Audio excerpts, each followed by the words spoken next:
राम राम हरे हरे, हरे कृष्णा कृष्ण कृष्ण हरे हरे, हरे राम राम राम हरे हरे, हरे कृष्णा कृष्ण कृष्ण हरे हरे, हरे राम राम राम हरे हरे, हरे कृष्णा कृष्ण कृष्ण हरे हरे, हरे राम राम राम हरे हरे, हरे कृष्णा इंगिता ज्ञा पुरु प्रौढ़ा एका रामश्च सात्वतः सात्वता वृषभं सर्वे भूतावासम अमम सतः। यदुगण अनुभवी भक्त विद्वान तथा मनोवैज्ञानिक अध्ययन में पटु थे। इससे भी बड़ी बात थी कि वे सभी लोग समस्त प्रकार की विश्रांति में भगवान के साथ रहते थे, फिर भी वे उन्हें केवल उस ब्रह्म के रूप में जान पाए जो सर्वत्र निवास करता है। यही मतलब है वासुदेव का। वासुदेव मतलब वासुदेव सर्वमिति समात्मा सुदुर्लभः। अभी बहुत इंपॉर्टेंट पॉइंट ये है कि जो भाग्य प्रभुपाद जी ने हमको दिया ना, यादवों को भी नहीं मिला था। वृंदावन का तो आप बहुत, प्रभुपाद जी हमको एक्चुअली वृंदावन का भाग्य देना चाहते हैं। अब इसको थोड़ा समझिए। यादव लोगों के साथ कृष्ण रहते थे, करेक्ट। जनरली यादव लोग सब देवता थे। कृष्ण ने जब ब्रह्मा ने प्रार्थना करी थी, भूदेवी पहले जाके गाय के रूप में ब्रह्मा के पास गई थी कि भूमि पे बहुत प्रॉब्लम है, तो ठीक है। तो भूदेवी जाके किसके पास गई? ब्रह्मा के पास गई। अब ब्रह्मा से प्रार्थना करी कि वही कुछ करो। तो ब्रह्मा ने बोला मेरे से नहीं हो सकता, कृष्ण के पास चलते हैं। तो किसी भी प्रॉब्लम का सॉल्यूशन है। ये प्रभुपाद जी बोलते हैं देवता के लक्षण है। कोई भी प्रॉब्लम आती है अथॉरिटी के पास जाते हैं, और दानव लोग कहीं नहीं जाते। ये देवता दानव में एक बहुत बड़ा फर्क है। प्रॉब्लम आने में देवता लोग अथॉरिटी के पास जाते हैं, कैसे सॉल्व करें इसका, और दानव लोग नहीं। तो एनीवे, तो भूदेवी गई ब्रह्मा के पास, देवता का लक्षण, प्रॉब्लम सॉल्व नहीं हो रहा, क्या करा जाए। एक्चुअली भूदेवी विष्णु की बीवी है। बाकी संप्रदाय में, शिव संप्रदाय में, इवन मध्वा लोग भूदेवी श्रीदेवी डिस्कस करते हैं।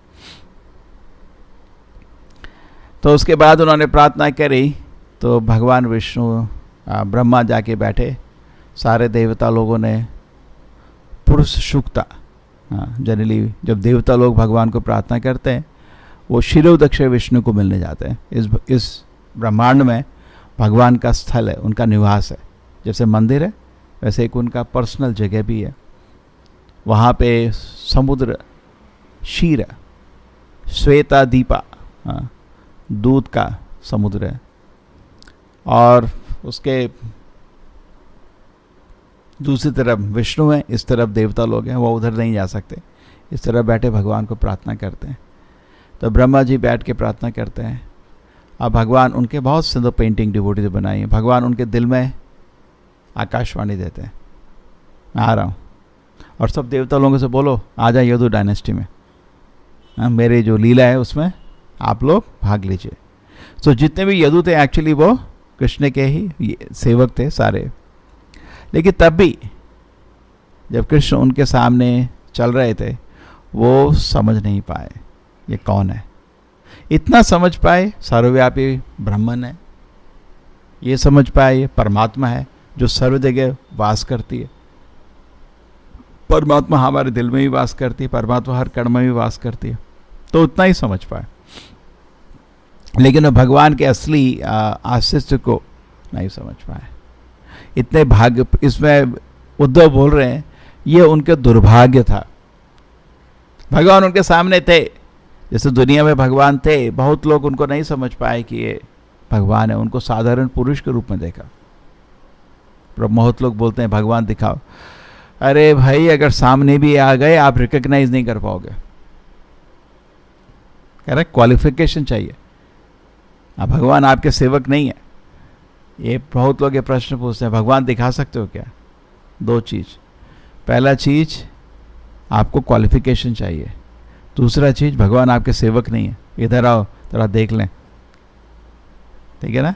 आप सेवा भाव से जाओगे तो भगवान को देख सकते हैं। इसलिए साइंस भगवान को नहीं समझ पा रही, बिकॉज आजकल जो साइंटिस्ट लोग हैं उनका तरीका गलत है। वो भगवान को भी यूज़ करना चाहते हैं। अगर उनको पता चला है भगवान नाम की कोई वस्तु है, कैसे उसको यूज़ करो, कैसे उसको कंट्रोल करो। ना तो आप भगवान को एंजॉय कर सकते हो, ना उसको कंट्रोल कर सकते हो। करेक्ट, आप उनको ये सब चीज़ नहीं कर सकते। पहले ऐसे नहीं थे, ये भी साइंटिस्ट ही है ना। ब्रह्मा जी भी साइंटिस्ट ही थे। वो कमल में उनका जन्म हुआ था। एक बार ये भी बताया जाता, उनके 4 सिर क्यों आए? चारों तरफ देख, ये क्या है? तो फड़ फड़ फड़ 4 सिर आ गए।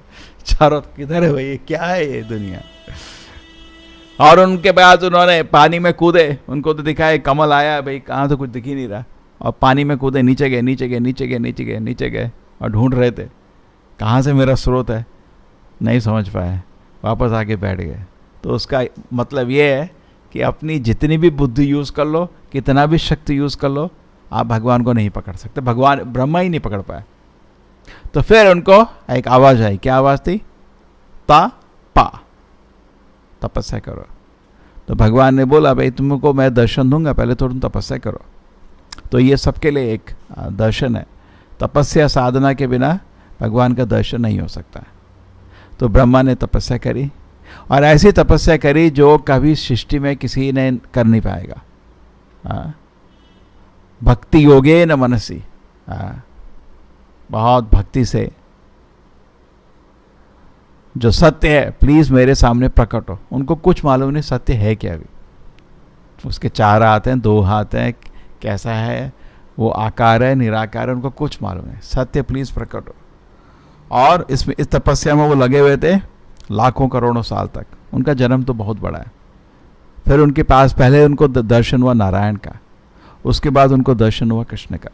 ठीक है, ये तो आपको सबको मालूम होगा। तो ये ब्रह्मा की पोजीशन है, बहुत महान भक्त है भगवान के। तो ब्रह्मा को भगवान का ज्ञान है। उसके बाद हम देखते हैं कि उद्धव, मैत्रेय, जो हमारे इधर विदुर जी आपके महाभारत में भाग नहीं लिया। दुर्योधन ने उनको अपमान किया था और वो छोड़ के चले गए थे। ठीक है, एक्चुअली वो भी अस्त्र उठा सकते थे। जब अपमान, क्षत्रिय का अपमान होता है तो क्षत्रिय अपमान नहीं सह सकता, क्या नहीं, वो अस्त्र उठा लेता। लेकिन विदुर कौन है? यमराज। अगर उन्होंने अस्त्र उठाया तो दुर्योधन वहीं मर जाता। महाभारत युद्ध की छुट्टी।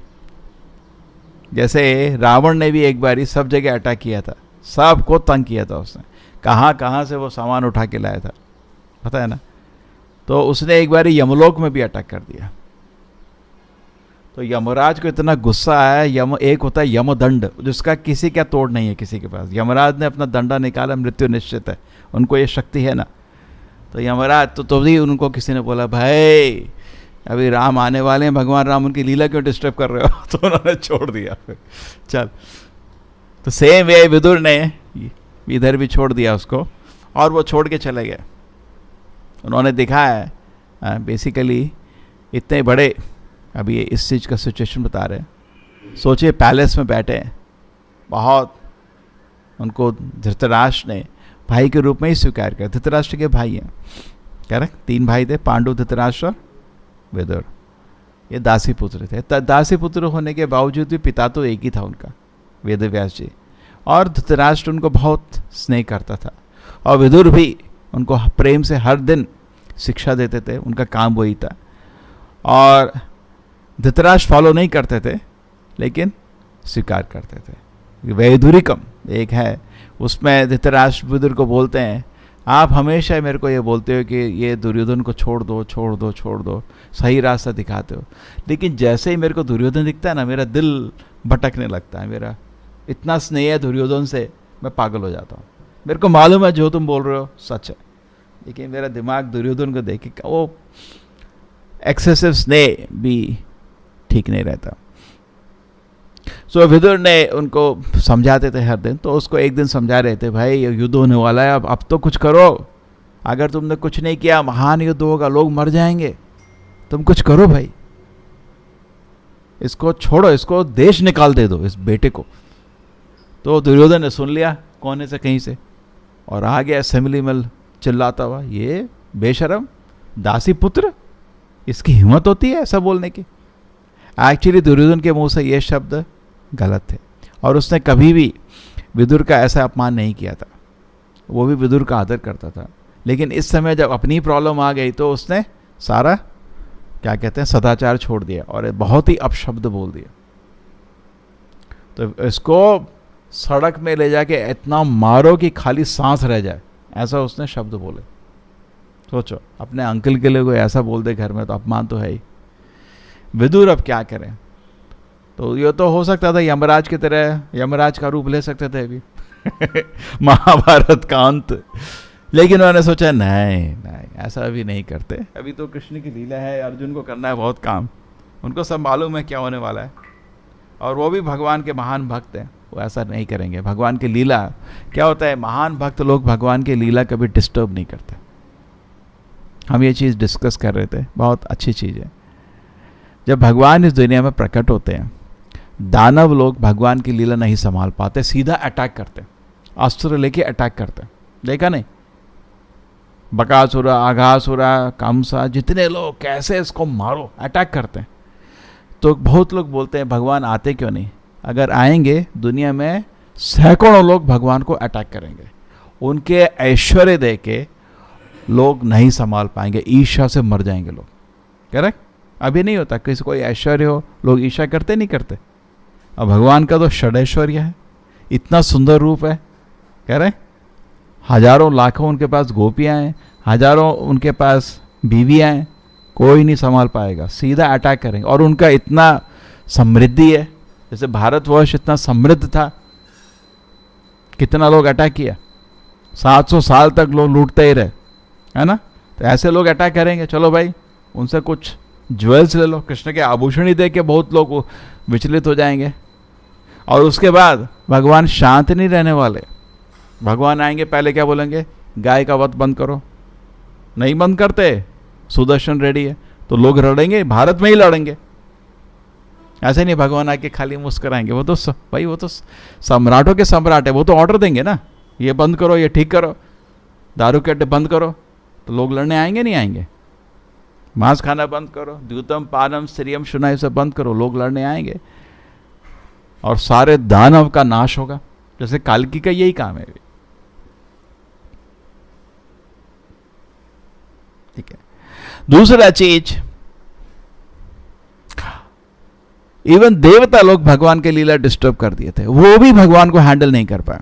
ब्रह्मा भी बोलने लिए, ये डिस्टर्बेंस है नहीं है, भगवान की लीला चल रही है और उनके तुम सारे साथियों को छुपा के ले गए, क्या कर रहे हो भाई, तुम तो भक्त हो तुम भी। तो देवता लोग ही भगवान की लीला हैंडल नहीं कर सकते, खाली वैकुंठवासी भगवान की लीला में भाग ले सकते हैं, बाकी लोग डिस्टर्ब कर देते हैं। इसलिए समझ सकते हो क्यों हम अभी वैकुंठ में नहीं है। देवता लोग भी वैकुंठ जाने के लायक नहीं है, क्यों, वो भी वैकुंठ गए तो भगवान की लीला डिस्टर्ब कर देंगे। ब्रह्मा ने डिस्टर्ब किया, इंद्रा लड़ पड़े, लड़े नहीं लड़े, इंद्रा 2 बारी लड़े। पहली बारी वो इतना पानी फेंका और दूसरी बारी जब कृष्ण जी गए थे सत्यभामा के लिए पारिजात लाने, उसमें भी लड़ मरे। एक्चुअली उसमें बोलते हैं बलराम जी ने बोला था कृष्ण को, इसको अभी सस्पेंड करो, बिकॉज इंदिरा पोस्ट है जो कृष्ण देते हैं, इसको अभी यहाँ से सस्पेंड करो, बलि को बुलाओ, बिकॉज नेक्स्ट इंदिरा बलि है, वो वेट कर रहे हैं, पता ना बलि महाराज वेट कर रहे हैं सूतला में, नेक्स्ट मनवंतरा में बलि महाराज इंद्र बनेंगे। तो बलराम जी बोले थे कृष्ण को, ये देखो इसने दूसरी बारी गलती करी, पहले इसने गोवर्धन की लीला में तंग किया आपको, अभी इसने फिर युद्ध करना है आपसे, इसको अभी सस्पेंड करो बोला था। लेकिन कृष्ण ने बोला छोड़ो माफ कर देते हैं, अभी है बलि खुश है, उधर सूतल में खुश है, कोई जल्दी नहीं है। तो देवता लोग भी डिस्टर्ब किए थे इधर उधर से लीला, लेकिन विदुर ऑर्डिनरी देवता नहीं है। कुछ देवता लोग एक्चुअली शुद्ध भक्त भी होते हैं। विदुर का तो बहुत ही सुंदर लीला है ना, श्री श्री राधा गोविंद की जय। ठीक है, तो विदुर जी, कृष्ण जी उनके घर में आए थे ना, और इतने प्रेम से उनको केला दिया था, और छिलका हाथ में दे के केला फेंक रहे थे, पागल हो गए थे खुशी से। इतनी खुशी जब भगवान उनके पास आए थे, इतनी खुशी कि विदुर नहीं संभाल पाए थे। एक्चुअली जब कृष्णा पीस ऑफर के लिए शांति प्रस्ताव लेके आए थे, तो दुर्योधन ने उनको न्योता दिया था, आओ जाओ भाई हमारे घर रहो, दुशासन के घर रहो, हमको तुमको 56 भोग खिलाएंगे। तो कृष्ण ने बोला नहीं, तुम लोग मेरे आदेश का पालन नहीं करते हो, मैं तुम्हारे साथ खाना नहीं खाऊंगा। तो ये भी समझ लीजिए, अगर आप भक्त नहीं हैं, भगवान को भोग लगाओगे, भगवान स्वीकार नहीं करेंगे। तो दुशासन को सीधा बोल देता, मैं तुम्हारा भोग नहीं लेने वाला, तुम मेरे भक्त नहीं हो। तो कृष्णा किधर गए थे? विदुर के यहाँ गए थे, और विदुर ने क्या खिलाया? केला। कैसे खिलाया? छिलका हाथ में दिया, केला फेंक दिया, पागल हो गया था खुशी से। ठीक है, लेकिन भगवान ने, जैसे आपका वो राम की लीला है ना, वो आपका शबरी है, शबरी वो चक्के दे रही थी, लेकिन भगवान राम ने स्वीकार किया, इधर भी स्वीकार किया। ठीक है, सो इस चीज को समझ सकते हैं आप। तो विदुर भगवान के बहुत महान भक्त हैं। तो विदुर राज्य को छोड़ दिए, और सोचो कोई इतना बड़ा ऐश्वर्य में रह रहा है राजा की तरह, और सड़क में आ जाए और तीर्थ यात्रा में निकल गया। और तीर्थ यात्रा में आपको पेंटिंग है जगह जगह, बहुत सिंपल, जैसे यही भारतीय संस्कृति है कि लोग, ऐश्वर्य रहता था लेकिन ऐश्वर्य से अटैचमेंट नहीं रहता था, है नहीं है, चलता है। जैसे अभी आपको यहाँ से कहीं जाना है, ठीक है, गाड़ी है, चलता है, नहीं तो पैदल चले जाएंगे। गाड़ी नहीं है तो मरेंगे नहीं हम लोग, लेकिन लोग ऐसा नहीं है, लोग मर जाते हैं। ठीक है, लेकिन ये बोलना आसान है, लेकिन जब होता है तो आसान नहीं है। प्रभुपाद जी बोलते हैं, उनके गुरु का आदेश था कि तुम विश्व भर में कृष्णा कॉन्शियस को स्प्रेड करो, लेकिन वो गृहस्थ जीवन में थे। तो प्रभुपाद जी ने सोचा, अरे कैसे हो सकता है, तो बहुत मुश्किल है, मेरी गृहस्थी है, बीवी है, बच्चे हैं। तो भगवान ने उनका सब बिजनेस ठप कर दिया। जैसा पैसा निकल गया, किसी फैमिली मेंबर, ये जितना होता है ना फैमिली मेंबर, एक बारी मेरे को याद है, एक आदमी मंदिर आया था, मैंने कहा आपको बहुत अच्छा फैमिली है, अच्छा बीवी बच्चे हैं। हाँ, पर्स निकाला उसने, बोला जब तक इस पर्स में पैसा है ना, ये मेरे बीवी बच्चे मेरा नहीं करेंगे। जिस दिन मेरा पैसा खत्म हो गया किसी को मेरे से इंटरेस्ट नहीं रहेगा। मैंने अपनी बहुत रिश्तेदारों में देखा है, जिस दिन आदमी रिटायर होता है ना, पहले तो जनरली जॉब करते थे लोग, बिजनेस काम का, तो बिजनेस करते हैं लोग। तो जिस दिन मैं वो रिटायर हुआ, वो घर में ही कुत्ता बन गया, कुत्ते के बराबर इज्जत थी उसकी। जैसे घर में पालतू कुत्ते की जो थी, उतना ही इज्जत होती थी उसकी। और हम लोग नैनीताल जाते थे, क्या कहते हैं, हर हमारी समर वेकेशन में, ऐसा ठंडा रहता है उधर, तो हम हालत देख के, क्या हालत हो गई, सेवानी राजा था, राजा अभी घर में कुत्ता भी इज्जत है, चुप, सब लोग डांट रहे उसको। यही है दुनिया।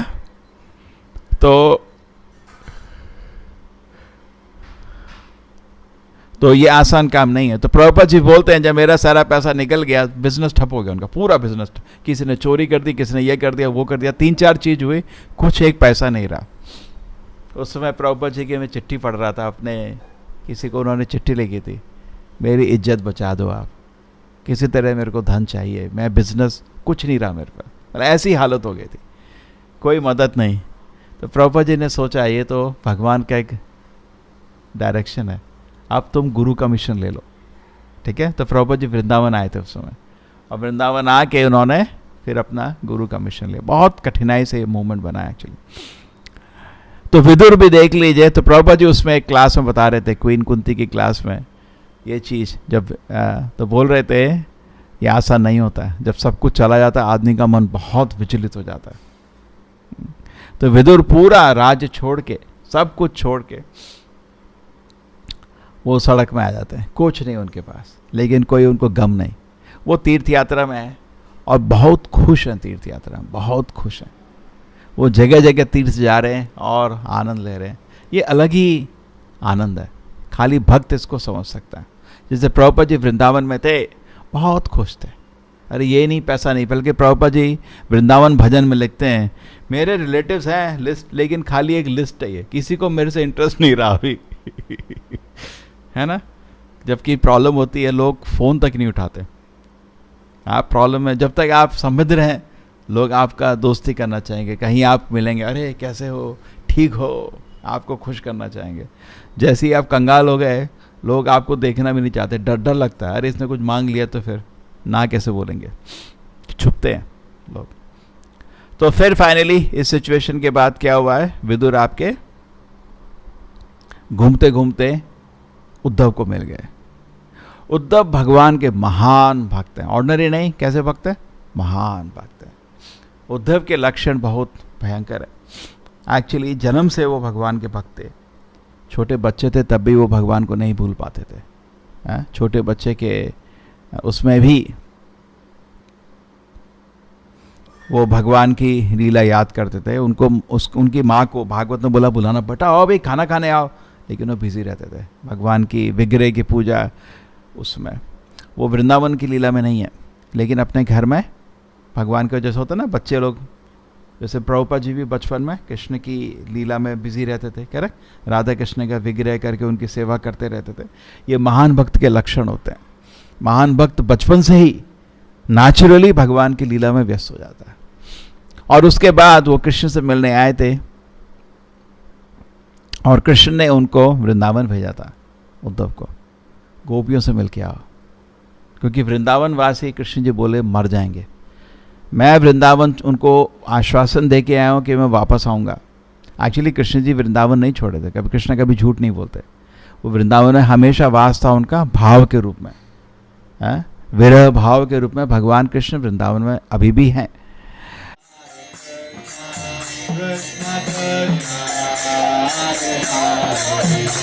Hare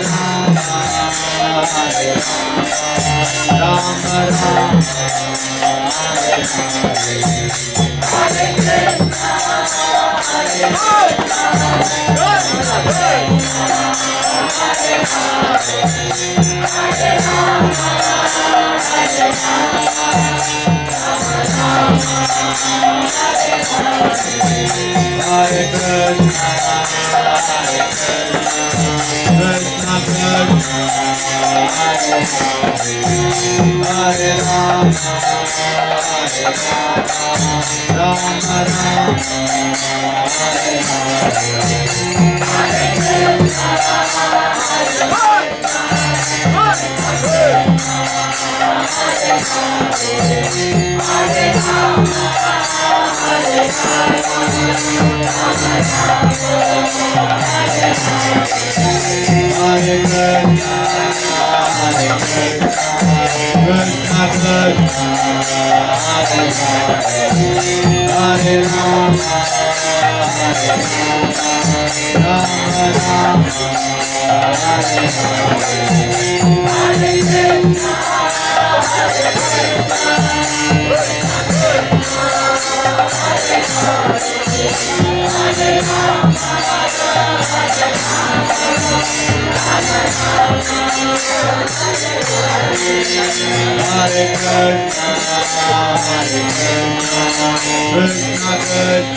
Rama,